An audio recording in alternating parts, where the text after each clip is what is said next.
3 دن کے بعد جو سواریاں آپ صلی اللہ علیہ وسلم نے ایک کافر کو دی تھیں بطور امانت کے، اس کا نام عبداللہ لیثی تھا، اور آپ نے یہ فرمایا تھا کہ 3 دن کے بعد یہ سواری لے کر غار ثور کے پاس آ جانا، اور حسب وعدہ وہ اونٹنیاں، دونوں اونٹنیاں لے کر وہاں غار ثور کے پاس پہنچ گیا۔ ایک اونٹنی پر نبی پاک صلی اللہ علیہ وسلم سوار ہوئے، اور ایک اونٹنی پر حضرت ابوبکر صدیق رضی اللہ تعالی عنہ اور آپ کے آزاد کردہ غلام عامر بن فہیرہ یہ سوار ہوئے، اور پھر غیر معروف راستے سے، یعنی یہ جو اجرت پر آدمی مقرر کیا تھا یہ راستوں کا ماہر تھا، کیونکہ ایک راستہ مدینہ منورہ جانے کا معروف تھا، سب کو معلوم تھا، قافلے آتے جاتے تھے اس راستے سے، تو ظاہر ہے یہ اس راستے سے جانا چاہتے تھے جو راستہ غیر معروف ہو، جس پر آمد و رفت نہ ہو قافلوں کی۔ تو عبداللہ اللیثی جو ہے یہ راستوں کا ماہر تھا، اس لیے اس کو اجرت پر ساتھ لیا تھا۔ اور ادھر قریش مکہ جب تلاش کرتے کرتے تھک گئے اور آپ کو نہ پایا، تو انہوں نے بالآخر 100 اونٹ انعام مقرر کیے کہ جو محمد صلی اللہ علیہ وسلم یا ابو بکر کو زندہ یا مردہ لے آئے گا اسے 100 اونٹ انعام دیے جائیں گے۔ اور 100 اونٹ کا انعام یہ کوئی معمولی چیز نہ تھی۔ اونٹ جو ہے یہ عرب کا یعنی ایک مشہور مالدار اور یعنی مال سمجھا جاتا تھا، قیمتی مال سمجھا جاتا تھا۔ آج کے دور میں آپ جس کو بھی قیمتی چیز اپنے مال میں شمار کر لیں، بہترین سے بہترین گاڑیاں آپ دیکھ لیں، کسی بھی مرسڈیز، BMW یا اس سے بھی اچھی گاڑیاں، وہ 100 گاڑیاں گویا کہ مقرر کر دو تو کتنا بڑا انعام ہوگا۔ تو انہوں نے 100 اونٹ انعام مقرر کیے، یہ کوئی چھوٹی چیز نہ تھی۔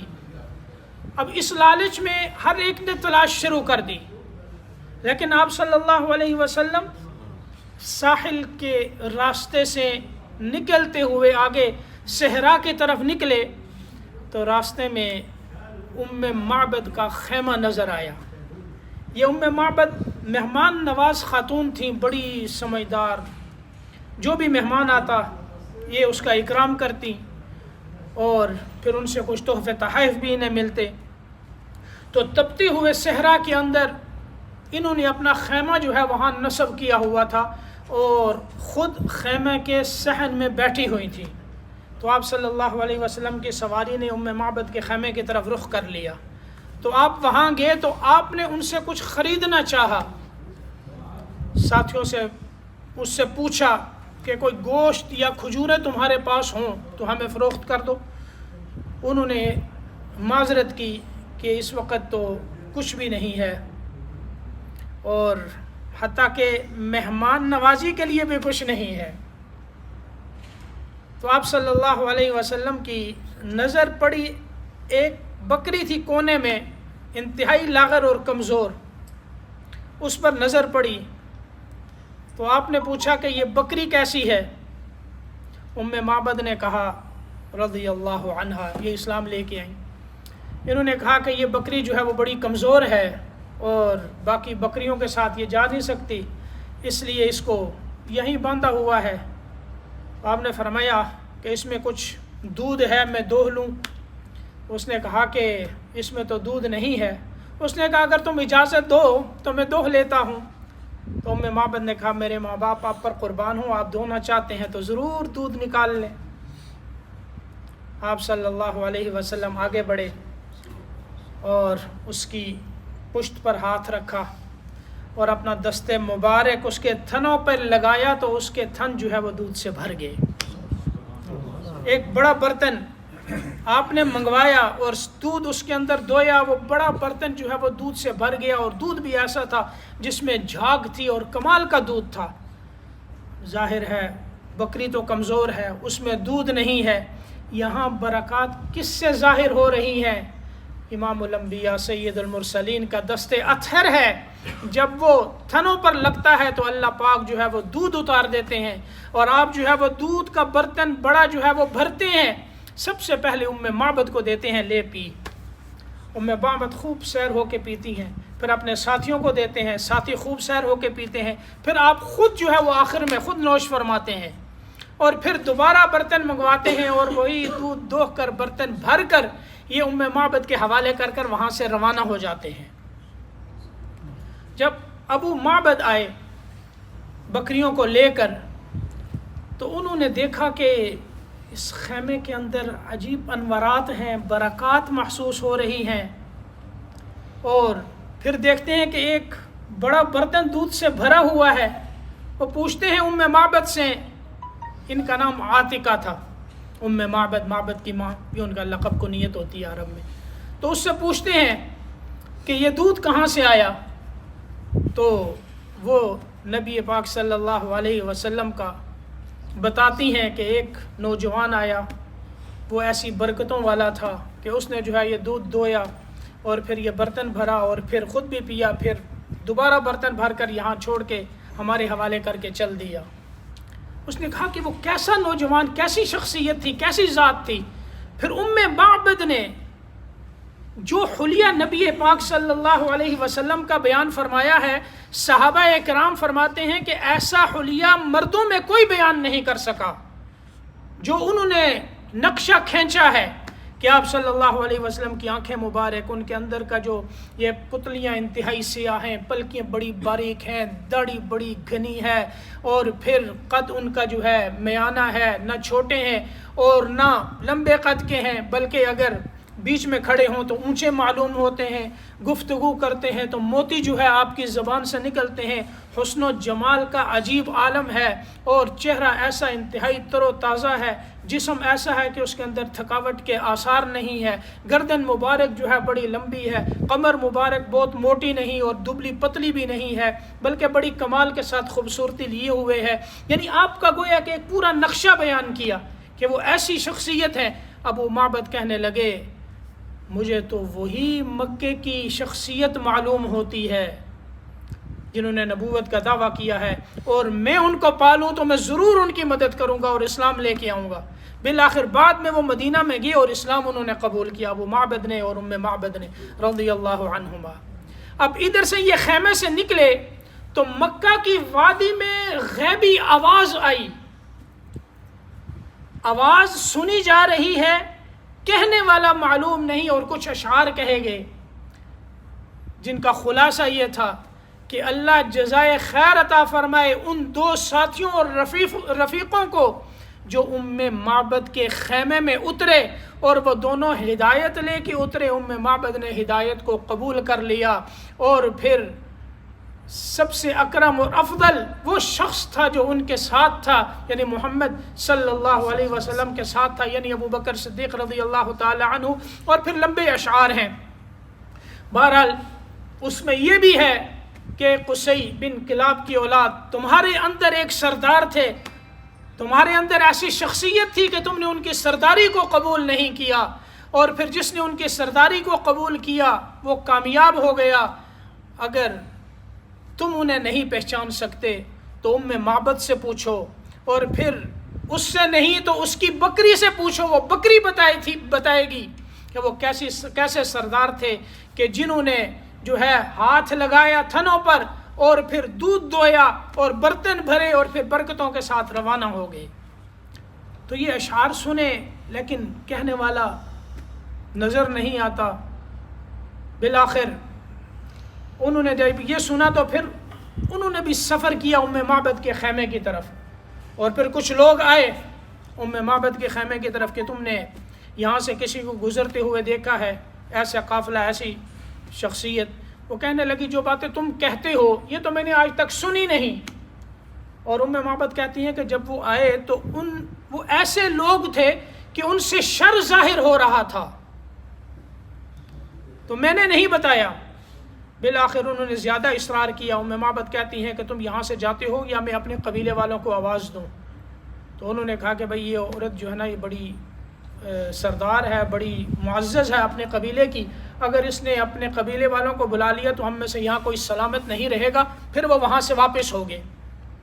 تو آپ صلی اللہ علیہ وسلم روانہ ہوئے، اور پیچھے مکہ میں یہ اعلان تھا کہ جو آپ کو تلاش کر کے لے آئے گا زندہ یا مردہ 100 اونٹ انعام ملیں گے۔ سراقہ بن مالک وہ بھی وہاں بیٹھے ہوئے تھے۔ ایک شخص آیا، اس نے آ کر یہ کہا کہ میں نے کچھ لوگوں کو ساحل کی طرف چلتے ہوئے دیکھا ہے، مجھے لگتا ہے کہ یہ محمد صلی اللہ علیہ وسلم اور وہی لوگ ہیں۔ سراقہ سمجھ گئے کہ یہ وہی لوگ ہیں، آپ صلی اللہ علیہ وسلم ابوبکر صدیق ہیں، آپ ہی کا قافلہ جا رہا ہے۔ تو انعام کی خاطر وہ یہ کہتے ہیں میں نے یہ کہا کہ بھئی وہ نہیں ہو سکتے، یہ کوئی اور لوگ ہوں گے، کچھ اور لوگ گئے تھے، تم نے انہیں دیکھا ہوگا، تاکہ کوئی اور انعام وصول نہ کر لے، یہ انعام میں حاصل کروں۔ تو پھر انہوں نے اپنی باندی کو کہا کہ میرے گھوڑے کو فلاں ٹیلے کے نیچے جا کر کھڑا کر دو، اور خود جو ہے وہ پشت کی طرف سے نکلے، گھر کے پشت کی طرف سے، اور اپنے گھوڑے پر سوار ہو کر تیز رفتاری کے ساتھ پیچھا کیا، حتیٰ کہ وہاں پہنچ گئے اور قریب پہنچ گئے۔ اتنے قریب پہنچے کہ وہ کہتے ہیں کہ میں نبی پاک صلی اللہ علیہ وسلم کی تلاوت کی آواز سن رہا تھا۔ حضرت ابوبکر صدیق نے دیکھا تو انہوں نے فرمایا، عرض کیا کہ اللہ کے رسول ہم تو اب پکڑے گئے۔ آپ صلی اللہ علیہ وسلم نے فرمایا لا تحزن ان اللہ معنا، اے ابو بکر تو غمگین نہ ہو، اللہ ہمارے ساتھ ہے۔ آپ نے اس کے لیے بد دعا فرمائی تو سراقہ کے گھوڑے کے دونوں پاؤں، پتھریلی زمین ہے، وہ زمین کے اندر دھس گئے اور گھٹنوں تک جو ہے وہ دھس گئے۔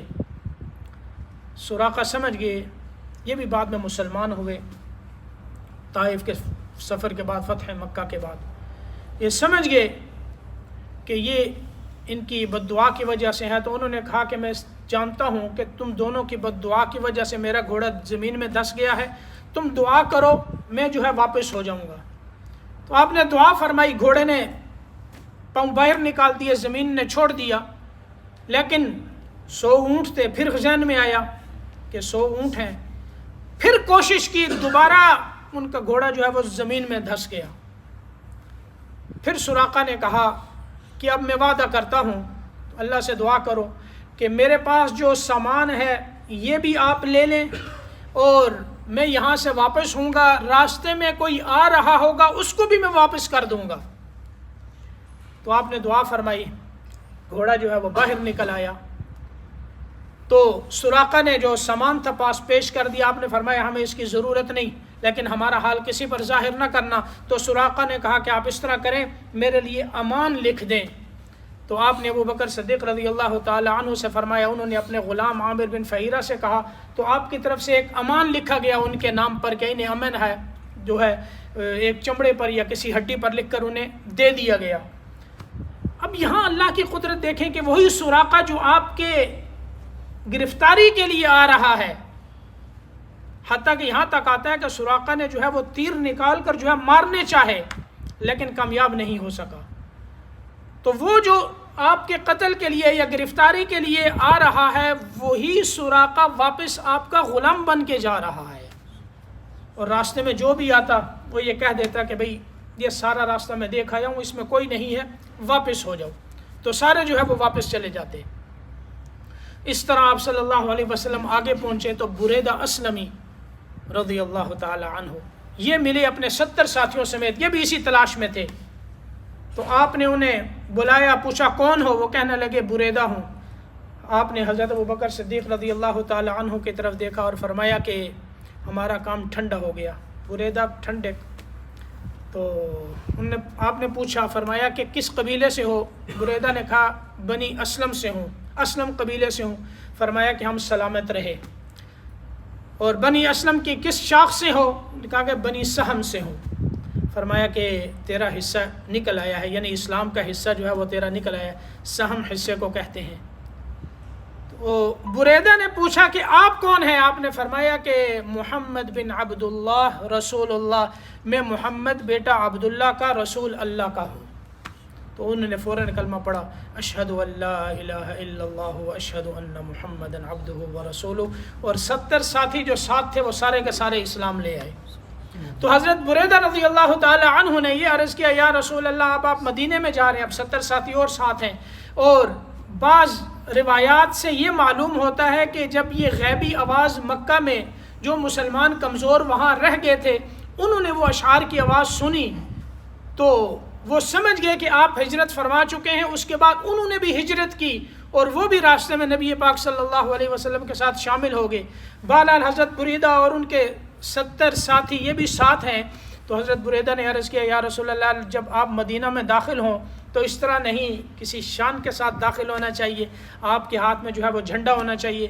آپ نے اپنا امامہ مبارک اتارا، حضرت بریدہ کو دیا اور ایک نیزہ دیا، فرمایا کہ اس پہ جو ہے یہ امامہ رکھ دو تو یہ ہماری علامت اور جھنڈا ہوگا. اس طرح نبی پاک صلی اللہ علیہ وسلم اور حضرت ابوبکر صدیق اور یہ پورا قافلہ جو ہے مدینہ منورہ میں قباء کے علاقے میں، آپ جانتے ہیں جہاں جو گئے ہیں سب کو پتہ ہے جہاں مسجد قباء ہے، اس علاقے کے اندر جب آپ پہنچے تو مدینے والوں کی عجیب حالت تھی.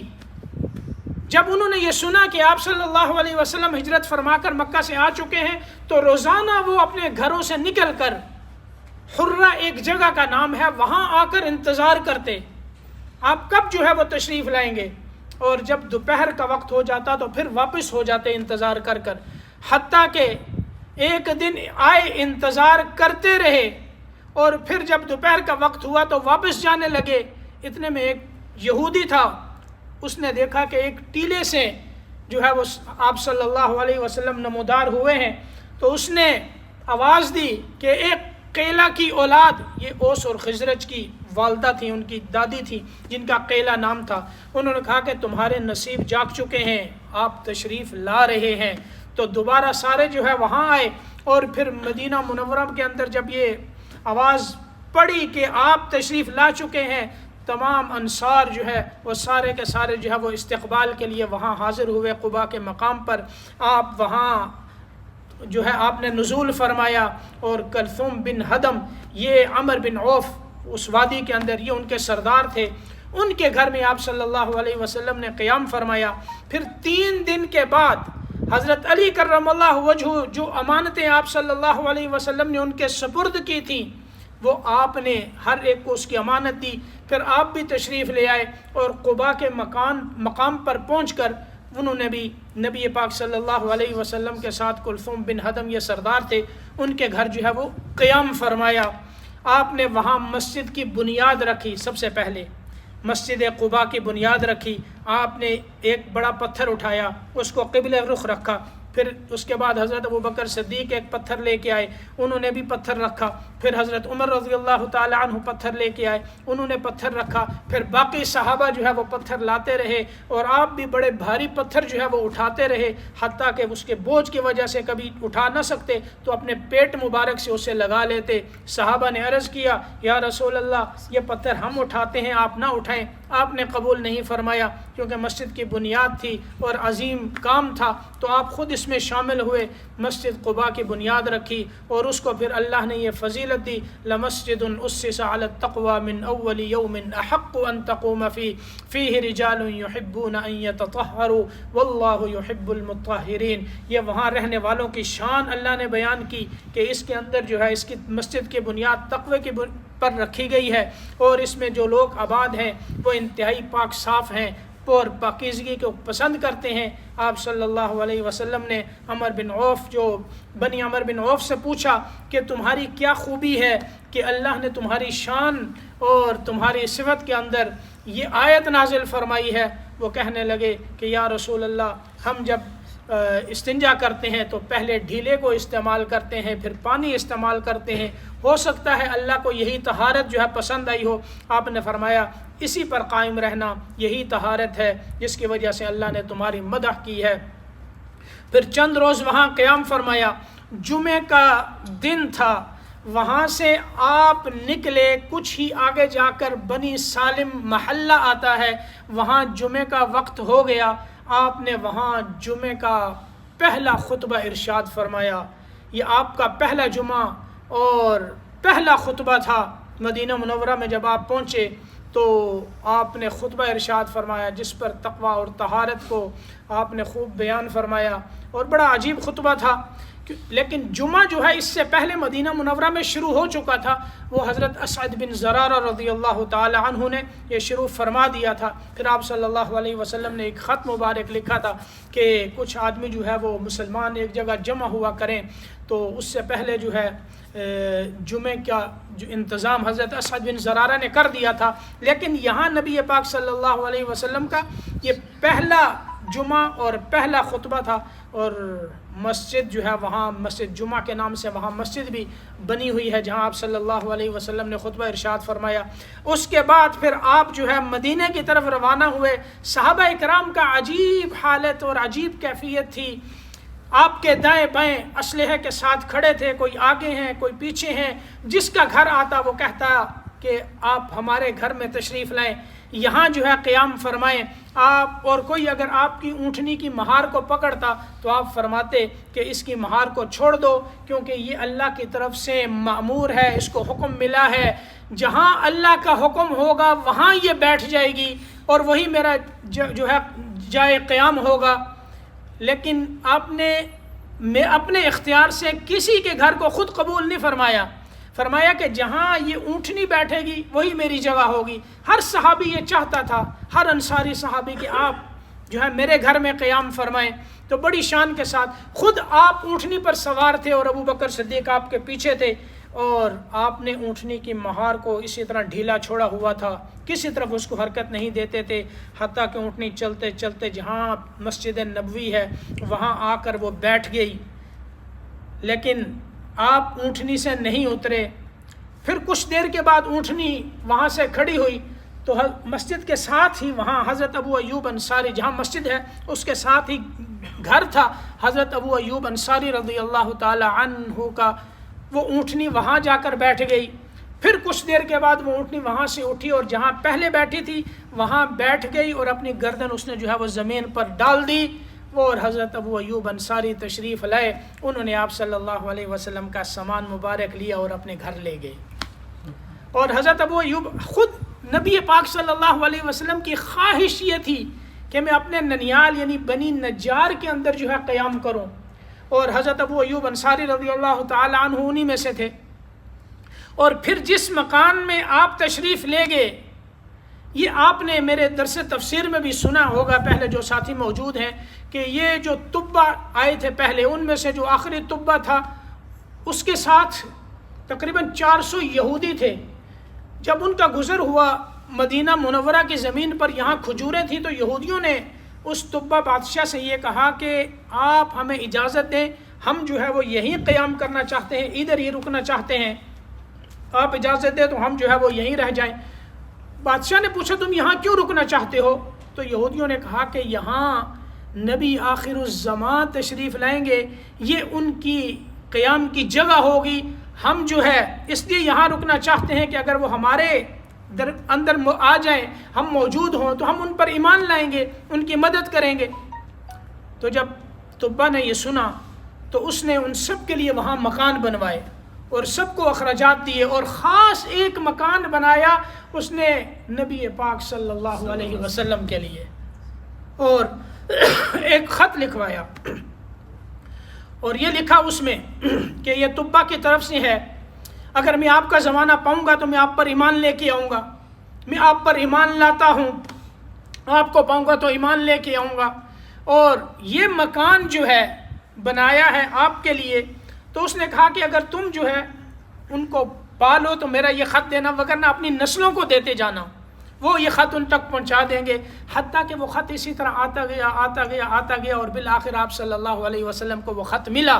تو جس مکان میں آپ ٹھہرے تھے یہ وہی مکان تھا جو تبہ نے آپ کے لیے بنایا تھا۔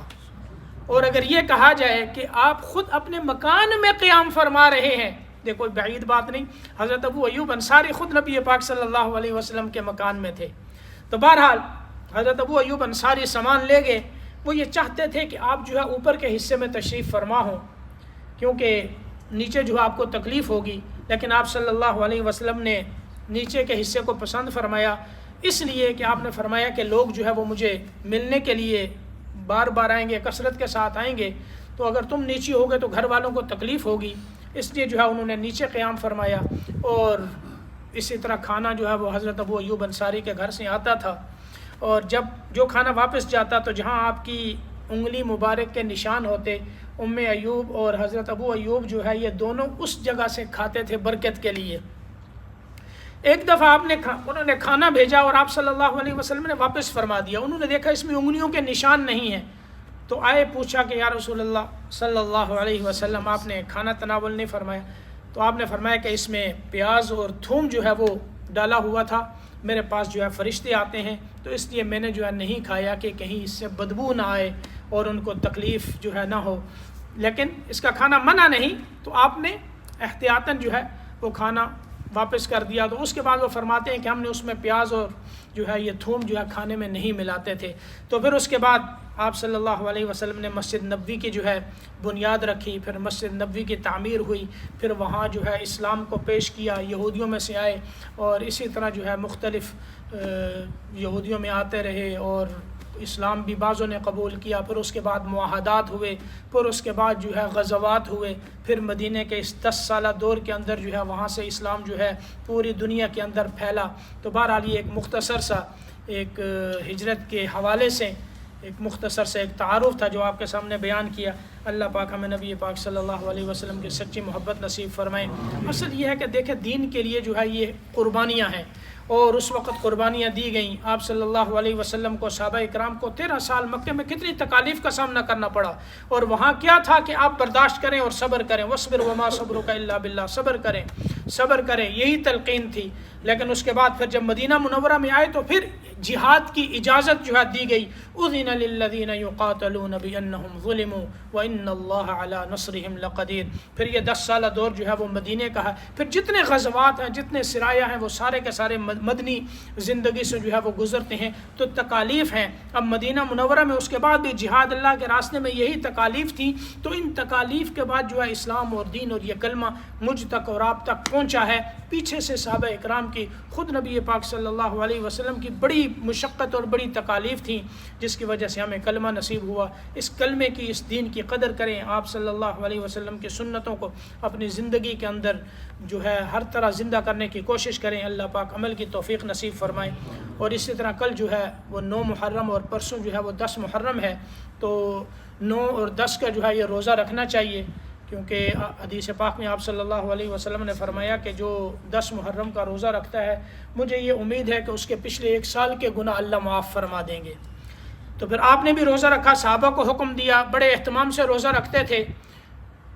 پھر صحابہ اکرام نے عرض کیا یا رسول اللہ، یہود بھی اس دن کا روزہ رکھتے ہیں، ان کے ساتھ بھی ہماری مشابہت ہوتی ہے۔